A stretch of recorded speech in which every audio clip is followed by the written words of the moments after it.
Behind the Shades.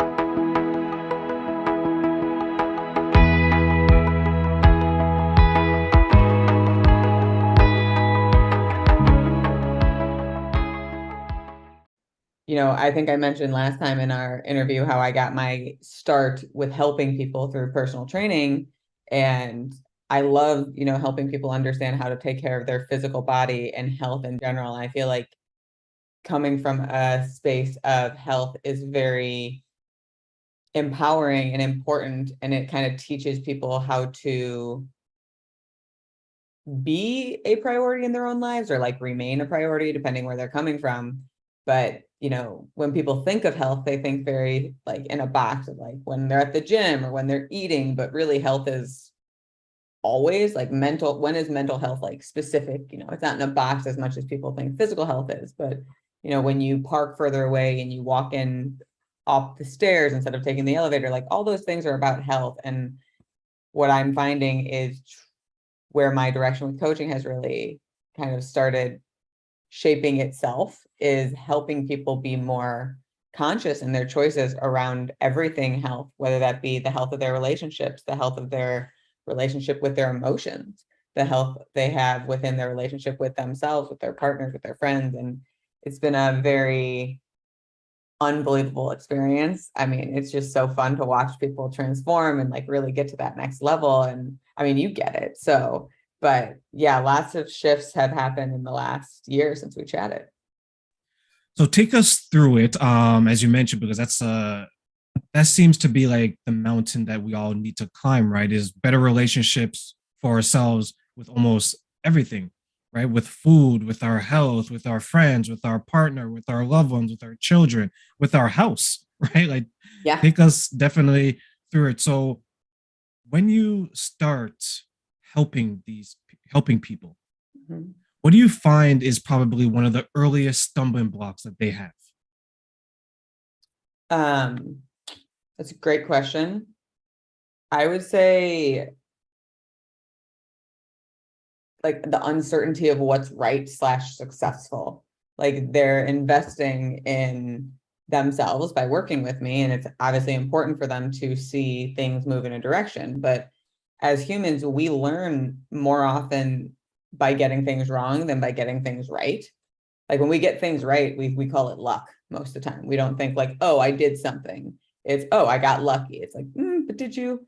So, when you're working through someone's psychology, their thinking patterns have been their thinking patterns their entire life. So I literally have to tell my clients, like, let's get on the same page about what failure is. Because in coaching, failure is not the same thing as what you perceive it in normal life. In normal life, when people fail, they think, oh God, something's wrong with me. I did something wrong. And they, kind of tend to go into like the inner bully phase. But in coaching, that is like gold.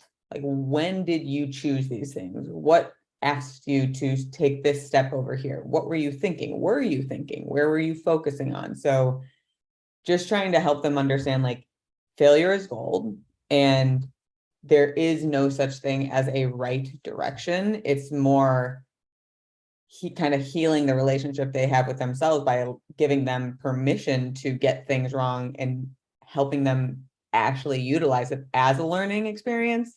So then when they see the next time they kind of fall into that subtle experience again, they can see like, oh, wait, I did it differently. Or, oh, I noticed this is happening again and I can choose to do it differently. And when you're talking about like weight loss or something, you can see on a scale or you can see in your clothes progress. And I have found like very early on in coaching, getting them to see what progress will look like is important by helping them learn, what's right for them by giving them permission to fail. So it's like a roundabout answer, but hopefully you see the line. I agree. And you mentioned a good example when you said weight. I think it's easier to measure success when we can see it Mm-hmm. versus measuring success when we can feel it. Mm-hmm. Right. And there are times where I'm trying to explain that to some of the people that I would coach. I would say that, well, and you've probably done this. How do you feel when you do this? How do you feel when you think of that? Versus, I lost 10 pounds, I can fit into that dress, Mm-hmm. where it's a little bit different. And I think sometimes the emotional change and the internal change is harder to grasp for some people because they can't show it necessarily. Oh yeah, 100%. And I think that, if you go back to all the way, like when we were babies, like we were insanely introspective. I mean, we were in a womb for 9 months. All we had was introspection. And then we get out in this big, scary world and we start to learn like, oh, if I cry like this, my caregiver will come and comfort me. If I cry like this, I get food. And like we start to learn, oh, when we behave certain ways, we get certain things. When we do things, we get things. And that kind of doesn't end the introspection, but a lot of people then go very extroverted in like how we look at things in life. And there isn't a lot of respect or value with emotions because people didn't know what to do with them. But a lot of the work that I try to get my clients to do is like, okay, what was that feeling? Did you not just like the emotion of it, but like, did you feel hot? Were your shoulders tense? Like, where were you physically? Because getting them to even think about that, like tempers the emotion and like grounds them in their skin in that like that moment instead of letting the story, wander off. But also it familiarizes their physiology with what happens because okay, something happened and you had an emotional response to it. That doesn't mean it's a bad thing. Like emotions are not bad. We were trained that they were good and bad, but really the ones that we were trained are bad are better said, people are uncomfortable around you when you feel this. It has nothing to do with that emotion being bad. People just don't know what to do when someone is crying and it's not at a funeral, Like there are certain exceptions to the rules, but we're so evolutionary, like we're such evolutionary creatures. Like if we didn't need emotions, they would have like peace, like they wouldn't be here anymore. But they're here and they're really there to guide us. Like I can't think of anything that's more valuable than our attention. And unfortunately, with a lot of the good emotions like joy, happiness, laughter, humor, any of that, that's so fleeting and we barely like capture that moment. We barely recognize it. But when we're anxious, when we're stressed, when we're scared, we are in that emotion and it consumes us. But we stop at the emotion. We stop at, oh, I'm afraid. Okay. And like, that's it. Or, oh, I'm stressed. Okay. But what does that mean? Why are you stressed? Like, stress is what arises in us when something we care about feels threatened. Okay. So what is it that's feeling threatened? With that information, what intentional action can I take now that I know this is feeling that way? Like using our emotions for us to guide us instead of like just trying to ignore that they exist, really. And I think that was a big challenge that a lot of people are facing is no one was really taught how to process uncomfortable emotions, at least not from any of the people I've worked with, really. Have you?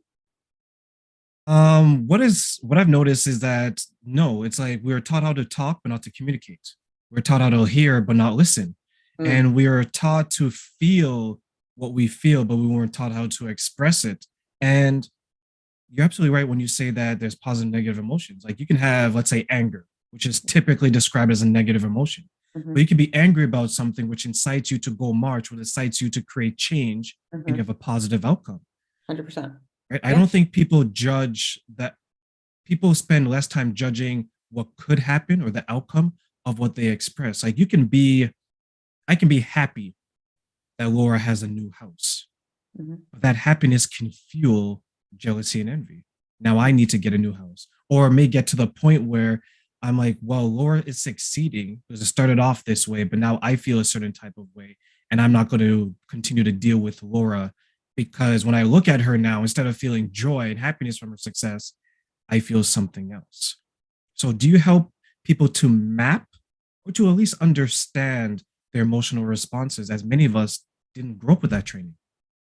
Yes, I do both. It very much depends where people are. Like if you're someone who can recognize like, oh, Laura has a new house, that makes me feel a certain way. This is why I feel that way. And you don't then like cut ties and okay, you're like in a space of understanding what's happening within you, but that doesn't necessarily mean you have the tools to reshape it. And so that would be someone where I work on, decoding the emotion. And it's really not me or anyone who has the house. It's the trigger within you of someone I know now has a house that creates this in me, but why?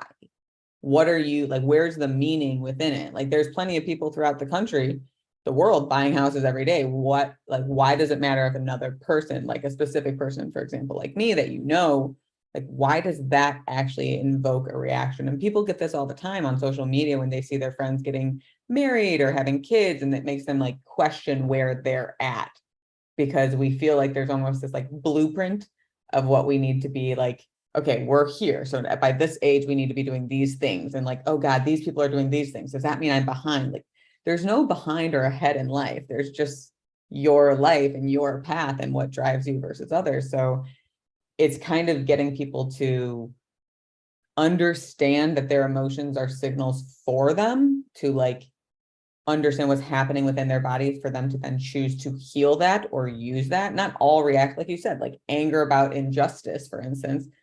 I don't know if I necessarily would want to get rid of that. That is something that I want to be able to motivate me to take a stand or create change. So cool, I recognize this is what's happening. I value why it's values aligned with my like morals and my purpose. I don't want to change it. I understand why it happened. Okay. But if I get mad that my husband eats donuts and I'm on a diet or something, that might not be where I want to, hold my anger, because he's not on a diet. I would be the one on a diet. But I mean, that's what happened before I was coaching. So now I don't get in that predicament with him anymore. But it's, just helping people witness, like, these are the landmines you have within you. Outside world will trigger them, but your power, your control comes in how you choose to heal and respond and act. Because at the end of the day, regardless of the success, lack of success, weight, lack of weight, whatever your predicaments are, if you can end a day and look back and be proud of who you were, proud of how you managed yourself, even if your outcomes aren't exactly aligned, isn't that a good day? I think so. I think And so. for those wondering, her husband's actually a strong man. Okay, so he may have or donut or two, but he's still a strong man. Yes. But I think, and you touched on like social media, the posts, and I have a few friends this year that are getting married, and it took me back to a time where this was years ago. I went on this date. It was probably date number 2 with this young lady, and she mentioned on the second date that she wants to get married within 9 months, have kids within, sorry, she wanted to get married within 6 months, children within 9 months. And I was like, whoa, whoa, whoa, whoa, whoa. Yeah. Right. And the reason I bring that up is because when I probed and I asked her why so soon, because this is date number 2, it's not even like we actually are official. She said, well, my friends are getting married. Right. And I can understand the female dynamic, is because if you want to start a family, depending on how large the family is, biology is sometimes not your friend, the biological clock, right? Right. But have you seen where, because I know I've seen it, where there's some people, their journey would be a duplicate of someone else's, or at least a version so close to someone else's that they can actually create a second Laura, for example, or a second terrain. Have you seen that? I don't know if I would phrase it like that, but I understand what you're asking. I've seen a lot of cookie cutter models, like specific blueprints of how like certain friends of mine have been like checking all the boxes at the same time, same way. And it always makes me think of like God, what are they called? Like, the developments where like all the houses are the same. When they're creating the houses and it's like exactly the same. Yeah. It's like, how would you ever actually know your house without looking at the numbers? Because all the colors are the same, every house.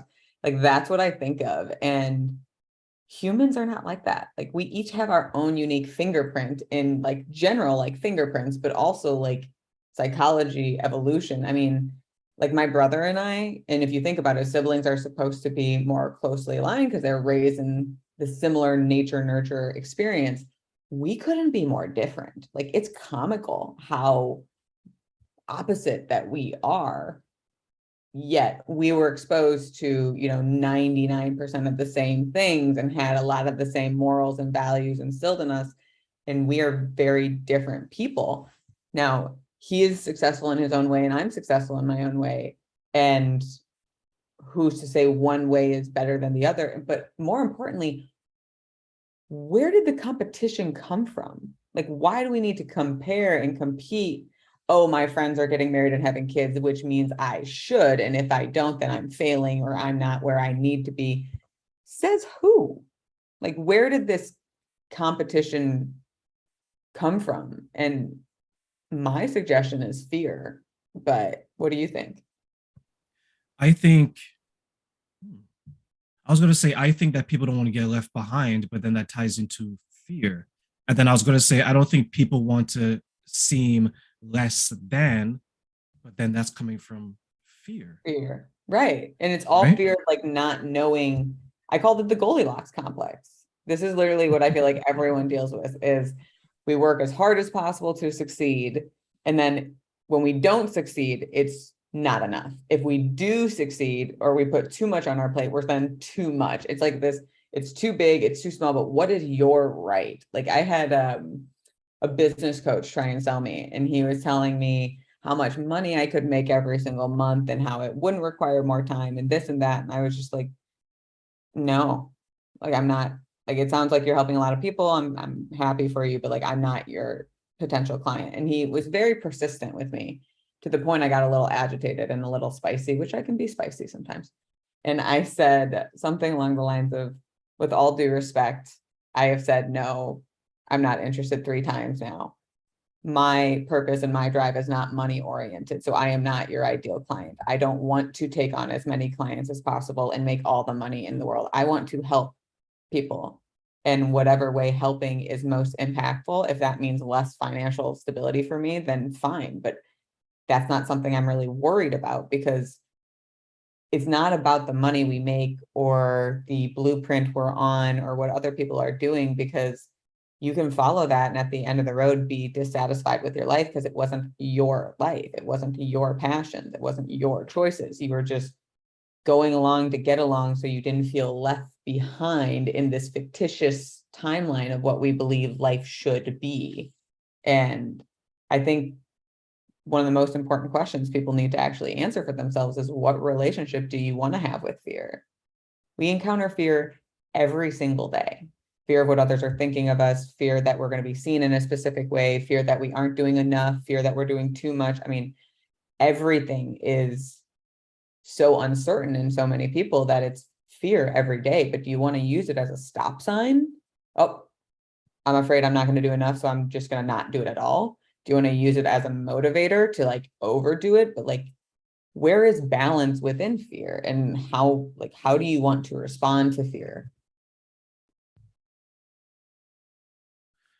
So you made a good point where you mentioned we deal with fear all the time. Now, do you help people overcome that type of fear that maybe prevented them to leading the life that is generally going to make them happy instead of copying from someone else? I try to help them befriend fear. I think fear is like a cockroach with a giant flashlight in front of it. Like the shadow of fear looks really, really big, but once we go into it, it's just, you know, a tiny cockroach. And it's not enjoyable by any means. I don't like cockroaches, just like I don't like fear. But at the end of the day, like I respect all of my emotions. And that's what I try to get my clients to, is respect, like this is happening for a reason. You don't have to like it, but you can use it for you. And so I try to help them just distance the kind of emotional attachment of the meaning they bring to fear and actually try and see it from a more zoomed out version. You know, so many times people are like, but what if I go out and I am myself and people don't like me? And I'm like, okay, so you go out, people don't like you, then what? And I just like wait for them to try and answer. And sometimes like, then I'm gonna cry and go home and eat a bunch of ice cream. I'm like, okay, so you cry, go home, eat a bunch of ice cream, then what? Like at the end of the day, we have no option but to keep going. So, okay, you get knocked down. Again, we're humans. We learn through getting things wrong a lot of times. That's literally how we start to walk from babies. We don't have the strength in our legs. So when we fall down, getting up from a squat is how we build that strength. So every time we're falling down in life, whether that's a psychological fall down or a physical fall down, we're getting stronger from it. So I try to help people see, fear is a caution sign. All right. See it, identify what it is. Okay, I'm afraid of something. That means something I care about feels uncertain. That's really what it is. What do you want to do with that knowledge then? Do you want to be more considerate around this? Do you want to put more of an investment forward? Do you want to have more balance? Do you just want to think about it more? But if you look at fear as a reason to not do things, you're going to live a life that you're going to regret at some point. And that is actually not something, I'm saying it, but it was something I learned from when I volunteered in the nursing home back in college. They said the worst thing you can do is look back and live with regret. So dare to get it wrong. At least you'll know you tried and that's worth it. And, I'm sure you understand this, starting your own business and having this whole arena of trying to manage a business and get clients and help people. Like, there's fear every day. And I jokingly tell my clients, and I'll tell you, like, my business strategy too, it's throw it at a wall and see what sticks. Is it the most efficient or, logical or strategic? I don't know, but it's mine and I'm okay with it because I accept that getting it wrong, which I'm scared to get things wrong, just like everyone else, is gonna happen so I can learn something. I don't have to like it along the way, but we're not meant to like everything in life. And that's where I think we really get ourselves in trouble, is we try to look at life to be happy instead of find your true purpose. Because if your purpose is to, live a life that brings good into other people's lives and impacts the world, the things you like aren't always going to correlate with that purpose. So maybe it's more about defining your purpose. And when fear pops up, it's okay, but would this action get me closer to my purpose or further away from my purpose? And I think that's more of how we need to think, instead of, do I like this? Does this make me happy? You know what I mean? I do. And when you mentioned if I go outside and I'm not liked, that is such a big deal to so many people, is to be liked, because they view it as being accepted. Mhm. And I've seen people compromise actually who they are Mhm. just to be liked. And you also touched on finding what is your purpose in Mm. life. How do you, if it was, let's take me, for example, like if I'm a representation of someone that is wandering through life, how would you help me find my purpose or find a purpose that would Well, bring let's me do it joy? live. What makes you feel alive in your life? Helping others. Okay.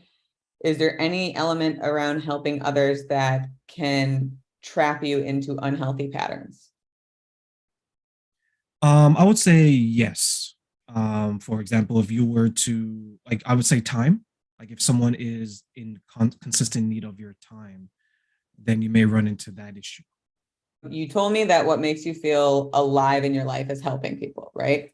So are there any avenues where you helping people can be obstacles to your own balance and fulfillment in your life? Yes, I think if you're spending an unusual amount of time with that person, like you're focusing more on them than yourself, as well, if you're starting to take on their problems and it may be impacting you negatively in your life. Brilliant. And that awareness is really key. So obviously, I already know that you're helping people to this point. Do you have a good radar around when you're tipping the scales in an unhealthy direction, or are you pretty keen into the boundaries that have set you in balance? I do, because of what I do here, like speaking to you and coaching, and then I, in my job, in my 9 to 5, I still do that. And I'm coaching people there. There's been times where I felt like I was feeling overwhelmed. Like, Mm. when you have the onset of it, where you can, when you're experiencing something's not right, like I'm feeling anxious, starting to look around. So what I do is I go do something that can clear my mind. And what has helped me is boxing and the gym to maintain that Yeah, balance. fantastic. Okay. So we know helping is going to be a key player. So when you are at the end of your life, how would you, not others, but how would you want to describe what you did? I'll describe it. I would want to describe it as being helpful, as being to be complete. And this is going to sound like arrogant. I want to describe it as I helped to change the world, whether it's a small way or a large way. Okay. And now I need you to create a separate purpose about you and your role within your life, because that is a noble, and I love it. And my purpose is similar, and I'll share mine when we're done, but you're a key part within your life. You gain energy from what I'm hearing when you help others. But what is your purpose to you? My purpose to me is to be remembered and leave a legacy. So if I'm understanding, you want to be remembered as someone who helped others and helped change the world. Yes. Does that feel like, do you feel the energy in like your chest, or where do you feel that? I feel it in I feel it in my heart, but there's days where actually I feel it in my mind where I'm like, I amaze myself some days. You know, when you think of what you've been able to accomplish and you're like, wow, I did that. Right. And the best feeling I can describe it from what I've researched is that when someone creates a statue, when someone has built a house, right, I can look back and say, I did this. And that's where I feel it in my mind, mostly, especially lately. Okay, last question, and then we can wrap it up. When you do help others and you see that you're making that impact and truly living into your purpose, do you allow yourself to feel it? Do you slow down and relish in the moment, or do you just move on to the next thing? I've had to learn to slow down. I And was that going would be, from one to the other. Yeah. so then if you were my client, I would suggest, so it sounds to me like your purpose is to slow down long enough where you can be remembered and remember the impact you're having of helping others while you help yourself change the world to be a better place. Does that How would sound I? right? Yeah, and how would I slow down? Because I'm taking notes as you speak. Well, that's kind of what we learn, right? So you said you've been learning to slow down. What has worked for you so far? Being aware of it, that's something that I had to learn because I just felt that it's just a part of being ambitious. You know, they especially, and this is going to sound maybe a little sexist to those hearing it. I always felt that as a man, it's like you keep going, you keep going, you keep going, right? So I had to learn to slow down, and then that's when I said, okay, instead of me necessarily going to the gym, why don't I slow down in the comfort of my home? So I bought the weighted bag and put it in my garage. So now instead of me going to the gym to do certain things, or for me to necessarily get someone who used to come to my home and I used to train with them and spar with them in my backyard, I take 15 minutes, I take 30 minutes Mhm. every day. And that totally clears my mind because any sources of stress gets put into that punching bag and then you're just unleashing on it. So that's what has helped me. So what I would suggest is trying to create a breath minute practice. So what I do is ultimately after I finish with a client, I put my hand on my heart, I close my eyes, and I take 3 deep breaths, and I really think about what did I do in that session that made me feel like I was making a difference. And I figure out, whatever that was. And as you know, like as a life coach, some sessions are like you're freaking flying. And other sessions, it's like you're in the mud, but that's how you get to the flying. So not all sessions are like relished and joy and amazing. It's sometimes challenging and trying to push people to like where they're ready to grow. And that's the role, that's the job. But in those, especially in those muddy sessions, like I really need to just like connect with like, what was the purpose of me pushing? Was I like, would I do anything different so I can always keep growing? But normally I get to just, even if it was I held space for them to share that vulnerability or those dark moments or their truth in a way that was feeling heard, like that is still valuable to people. And that helps people feel stronger and grow. And there are times that is what I did, and I can connect to that meaning. But 3 breaths to slow down and feel the joy, giving yourself permission to actually feel the impact of your purpose instead of racing to help as many people as possible, honoring the people that you're actually helping in the moment and allowing yourself to get that kind of oxytocin hormonal space within yourself.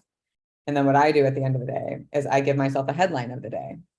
So I actually came about this on social media, so it's kind of funny, but it was a girl posted about when she was in a nursing home and she saw her favorite old man and he was kind of in a corner and she was like, you know, what's wrong with you today? Is everything okay? It was like in the middle of COVID and she's like, it must be really hard for you, especially with all the news. And he's like, no, I learned a while ago, you got to make your own headlines. And he like points to a husband and a wife hugging. He goes, husband comforts wife as she misses her family. Points to, you know, a little kid with a balloon. His little kid entertains elderly, reminding them of the playful energy. He grabs her hand. He goes, old man makes new friend. And he's like, if you let media tell you what your life is, you're going to live in stress and fear. So make your own headlines. So at the end of every day, I create my own 2 headlines, one of the work I did with my clients and one with the work that I did within myself. And it's actually really awesome. So I have like a journal and I get to go through it every now and then, but that would be my suggestion for how to slow down, because being a helper is incredibly rewarding, but we do want to help as many people. And sometimes that push, that drive steals the joy, the reward, the essence of what we get from actually doing the amazing work that we are doing in the world.